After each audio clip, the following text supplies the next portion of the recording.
Kickstarter is a crowdfunding site. Everybody knows how it works. I know a bit more than some people. Over the past few years, I have been fairly active on Kickstarter. I have backed over 30 projects and spent over $3,000 on Kickstarter projects. Some of which were extremely good use of my money, I would say, and would back those projects again and again. Some make me wish I never seen this site to begin with. So I'm going to give you 10 tips, tricks, knowledge, whatever you want to call it, for Kickstarter that I wish I would have known before I even made my first back. As a disclaimer, I predominantly back Kickstarter through board games. So it's going to be mainly on the board game side of Kickstarter. However, all things being equal, I'm going to go ahead and assume that this will apply to everything that is on Kickstarter. Actually, what the hell else is on Kickstarter? Let's see, huh? What is the project that Kickstarter loves? A pocket driver. A book. Really? Clank 2. Backpacks. You can buy backpacks on Kickstarter. Amazing. A robe. Look. A robe. Who kickstarts a robe?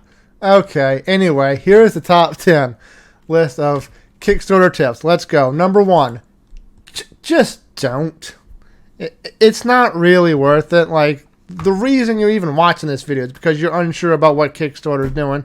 So just don't. If it's a good campaign, it will eventually get out there. Some of the really big ones might go to a retail release or to the company's online store, in which you can buy it there. And then, hey, good on you. And if it was a bad campaign that didn't follow through, you don't even have to lose all the money. It's not a complete gamble, but it is a bit of gambling. So my number 1 tip, just don't even bother with Kickstarter. After that, let's get into the people who are still going to do Kickstarter no matter what, because, you know, Kickstarter's big. It's shiny. Look at all these cool things you can get. Oh my God, they're about to go out. Let's get it. Okay, so number 2, only spend what you can afford to just lose. I'm sure, I don't know what the exact number is, and I don't even going to begin to guess how many Kickstarter campaigns completely fund and actually deliver on their campaigns. Let's just even say it's 99%. Let's just say it's that. That's still that 1%, not really worth it. So just only spend what you can afford to completely lose and throw away. Okay? Do not break the bank on these Kickstarter projects. That should go without saying, but you know, you just never know with some people. So I'm just throwing that out there at number 2. Number 3, don't back on Kickstarter. I know that was number 1, but I would just like to reiterate, like, if you have the money to spend on Kickstarter, you probably have the money to wait for it to come out, either through their retail store or some secondary site like eBay. And it might be a little more expensive on eBay, but at least you know, or eBay or Amazon or what have you, at least you know, like, you're going to get the product. Like, let's take a look at something here, huh? Let's look at something I got. What did I get? Here we go. Cash and Shadows. Love that game. It's amazing. The campaign. Standard edition, $30 plus shipping. What is this price going for on Amazon.com? Shall we see? That is that. They just not have it on Amazon. They have a store page. I swear. There it is. Casting Shadows. How much? Just the base game. That's with the expansion. Base game, $30. $30. That's not nothing. Like, there is no, you pay less. I mean, you might actually pay less depending on how the shipping is calculated, but yeah, it's nothing. And let's try another bigger game, a game that has some heft to it, right? Return to Dark Tower. That's a fun game right there. Return to Dark Tower base game, $125. Yada yada. Let's check Amazon, huh? Let's check Amazon. Oh look, it's right there. I was preparing for this. $300. That is a bit more expensive, but only about double so. Like, okay, so for the small games with the retail shops, it's about the same. For the indie-ish projects, actually, does Restoration Game have a website? They do. Do they have a shop? They do. They have the Talk Tower. They have the expansion. Return to Dark Tower. How much? $190. $190. So 125, 190. That is not a big jump. So if you have the money to spend, to waste on Kickstarter, you have the money to wait for it. So that's number 3. Number 4. Going in at number 4, if you are buying, and again, specifically for board games, just go in for the base pledge. Like, you don't need all this junk. You don't need the Alliances expansion. If you're not playing with the Alliances expansion, you have to take all this out every time. And what happens when you play a board game with a new player who doesn't know the game? You're going to do the base game because it's simpler. So you're hardly ever doing this. And then what? Ooh, miniatures. Miniatures are a freaking scam, even though they do look cool. I will admit they do look cool, but goddamn, they're expensive. Oh no. Look, plastic things instead of cardboard, $25. You don't need it. You don't. Just random junk. A coin. A mat, $35. Like, just get the base game. Just get it. How often do you even play your favorite board game? Anyway, like, at what, most once a week, if that?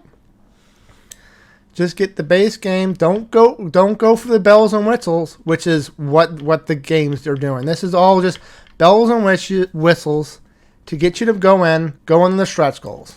Because, oh no, if I don't back it now, I won't get all these stretch goals. It doesn't matter. Ash Strider was an unlock. He's the base tutorial boss. Whatever. I'm getting distracted. On Dark Tower. Anyway, that is number 4. You will save a lot of money if you don't, like, look here. Where'd Casting Shadows go? The difference in the campaign for Casting Shadows from a standard pledge, just the base game, $30, to the most exclusive all-in package, $250. And what does they get? Oh, some cool little figurines, which the box is not set up for these figurines, so you're going to have fun carrying these things to game night. The game box is only set up for the meeples inside the box. Oh, what, play mats? I mean, play mats are nice, but again, that's more lunk you got to carry around. You're not going to want to do that every time. So, base game only. And you'll get some stretch goals. That's fine. Just get the base game. Coming in at number 5 is don't back from a first created account. Now, I know everyone's got to start somewhere. I mean, some of these people, no, everyone's got to start somewhere, but they don't have to start with you. I have done the math, from my end at least. I have backed 10 games that were from first created. 6 of them were good, and I got my stuff. 4 of them were bad. I did not get my stuff. That is a 40% rate on my end from first created Kickstarter projects. Meanwhile, on Kickstarter campaigns that have had at least one campaign prior to the one I backed, at least 2, I have done 23 times. Of the 23, 20 of them good campaigns, got my product, good stuff. 3 of them are bad. Either I haven't got my product, the thing's canceled, increased delays, stupid stuff. 3. That is about, I think, a 13%. So we went from 40% from first created to 13% from the consistent things. So, and it's not guaranteed that just because they have more than one it's going to be a good campaign, that you're going to get your product. But it is slightly better, I have found.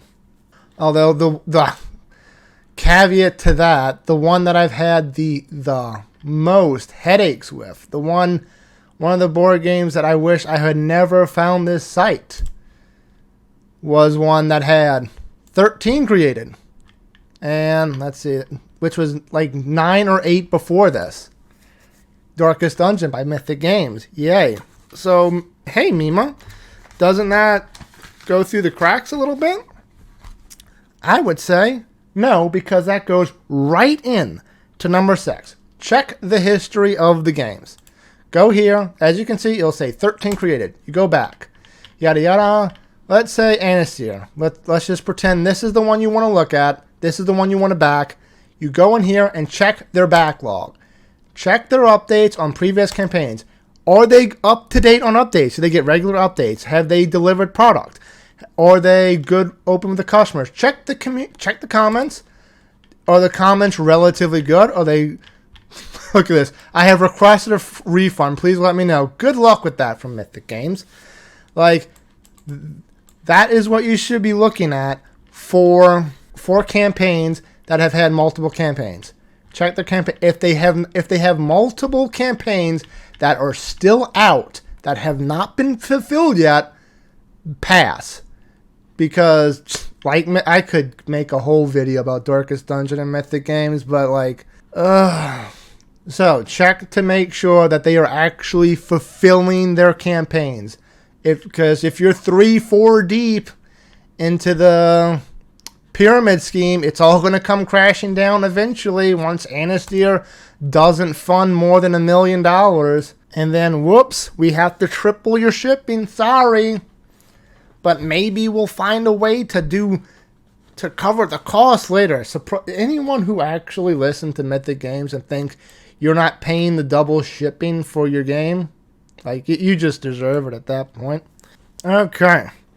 So, check the backlog. Make sure they're fulfilling their campaigns before you back it. Number 7. If you are backing somebody and they have had good history with you. You like their stuff. They deliver stuff on time.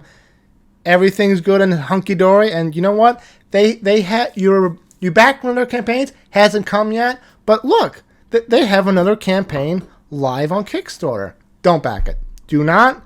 It doubles in with the last one. But do not double order from the same stop until you get your campaign. It's doubles up from the last one, but still, don't do it. You do not want to encourage the type of behavior where, like with Mythic Games, they just keep piling on the campaigns and then nothing gets delivered because Darkest Dungeon is being funded by Fantasy Brawl and Six Seas, and Fantasy Brawl is being funded by Six Seas and Monster Apocalypse, and Six Seas is being funded by Monster Apocalypse and Anastasia. And once one thing doesn't fund completely, or one thing doesn't get as much as they wanted, whoops, sorry, we need to triple the shipping. The game's going to be held back to 2025. Whoops, sorry. That would be my tips, my 10 tips I would give you if you're just getting started into Kickstarter. Mima, that wasn't 10. That was only 7. 6 if you count that you said don't buy it twice. Well, the last 3 just don't back on Kickstarter. Like, I don't even think I'm going to be backing on Kickstarter ever again. It's just because of the mess these things happen sometimes. Ooh, I got an email. What's this? God damn it.